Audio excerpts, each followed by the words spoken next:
62 లక్షల మంది ప్రజల్లో మెడ్ప్లస్ బ్రాండ్ మెడిసిన్స్ కి మారడం వలన 915 కోట్ల రూపాయలు సేవ్ చేసుకున్నారు. అదే మెడిసిన్స్ అదే క్వాలిటీతో 50 to 80% డిస్కౌంట్. కింద కూర్చోవడం అనేది మోకాళ్ళకు శత్రువు అని చెప్పేసి మనకు కొన్ని వార్తలు కనబడుతున్నాయి. కొంతమంది చెప్తారు, కొంతమంది పద్మాసనం అసలే చేయొద్దంటారు, కొంతమంది అసలు మెట్లు ఎక్కితే మోకాళ్ళు అరిగిపోతాయి అంటారు, ఇంకొంతమంది ఇండియన్ టాయిలెట్ని బ్యానే చేయాలంటారు.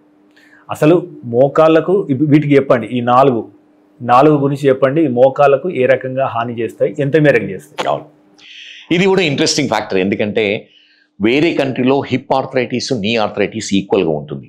మన ఇండియాలో 80% నీ ఆర్థరైటిస్ ఉంది, 20% హిప్ ఆర్థరైటిస్ ఉంది. ఇది ఇంతవరకు అంటే సైంటిఫికలీ క్లియర్ ఎవరు ఎక్స్ప్లెయిన్ చేయలేకపోయారు. కానీ వన్ ఆఫ్ ది రీజన్స్ మనం కింద కూర్చుంటాము, ఇండియన్ టాయిలెట్స్ వాడతాము, స్టెప్స్ ఎక్కుతాము అనేది ఒక రీజన్. కానీ కింద కూర్చుని లేవడము, మెట్లు ఎక్కి దిగడము, ఇండియన్ టాయిలెట్ అనేది వెరీ హెల్దీ ఫర్ నీ జాయింట్స్. ఎవరికైతే హెల్దీ నీ జాయింట్స్ ఉన్నావో ఈ యాక్టివిటీస్ వల్ల నీ కండరాలు స్ట్రాంగ్ అయ్యి జాయింట్స్ని కొంతవరకు ప్రొటెక్ట్ చేస్తాయి. కానీ ఎవరికైతే ఆర్థరైటిస్ బిగిన్ అయిందో ఈ యాక్టివిటీస్ ఆపేసేయాలి. ఎందుకంటే ఈ యాక్టివిటీస్ వల్ల లోడ్ ఎక్కువ పడి పెయిన్ రావడము, తొందరగా కొంచెం డ్యామేజ్ కావడానికి వీలవుతుంది. కానీ ఈ యాక్టివిటీస్ చేయడం వల్ల ఆర్థరైటిస్ వస్తుంది అనేది నిజం కాదు. మీరు సజెస్ట్ చేయండి, అంటే ఇండియన్ టాయిలెట్ బెస్టా, వెస్ట్రన్ టాయిలెట్స్ బెస్టా, ఎవరికి ఏది బెస్ట్ వాడాలో?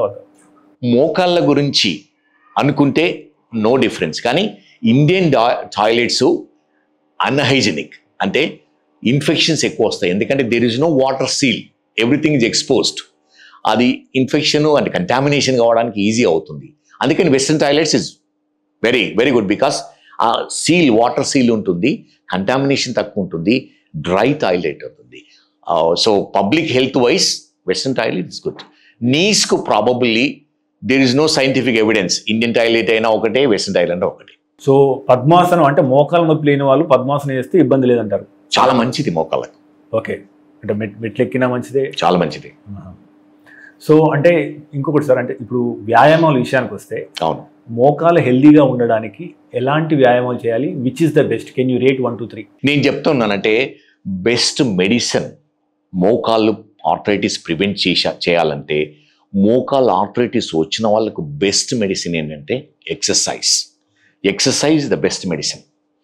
సింపుల్ బయోమెకానిక్స్ ఏంటంటే, మనం నార్మల్గా నడిచినప్పుడు 5-6 times of body weight knee joint మీద పడుతుంది బికాస్ ఆఫ్ మసిల్ కంట్రాక్షన్.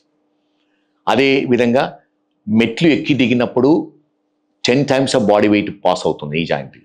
కింద కూర్చొని లేచినప్పుడు 15 టైమ్స్ బాడీ వెయిట్ పాస్ అవుతుంది. అందుకని మన కండరాలు బలంగా ఉంటే 50% ఆఫ్ ది వెయిట్ మసిల్స్ తీసుకోవాలి, 50% ఆఫ్ ది వెయిట్ నీ జాయింట్తో పాస్ అవుతుంది. అటువంటి వాళ్ళు హెల్తీగా ఉంటారు. అందుకని క్వాడ్రిసెప్స్ అనేది చాలా ఇంపార్టెంట్ మసిల్. క్వాడ్రిసెప్స్లో 4 పార్ట్స్ ఉంటాయి. మనము స్ట్రైట్గా నించున్నామంటే ఈ క్వాడ్రిసెప్స్లో ఒక మసిల్ ఇంపార్టెంట్. ఎందుకంటే అదర్వైజ్ అందరూ క్వాడ్రిపుట్స్ ఉంటారు. ఎనిమల్స్కి మనకి డిఫరెన్స్ అంటే ఈ క్వాడ్రిసెప్స్ వల్లనే మనం స్ట్రైట్గా నించుంటాం. అది మనము నొప్పి వల్ల తొందరగా శ్రింక్ అవుతుంది, వీక్ అవుతుంది. అది యూజ్ చేయకపోవడం కూడా తొందరగా శ్రింక్ అవుతుంది. సో మోస్ట్ ఇంపార్టెంట్ ఎక్సర్సైజ్ అంటే థై మసిల్లో ఈ క్వాడ్రిసెప్స్ మసిల్ ఎక్సర్సైజ్ అనేది చాలా ఇంపార్టెంట్.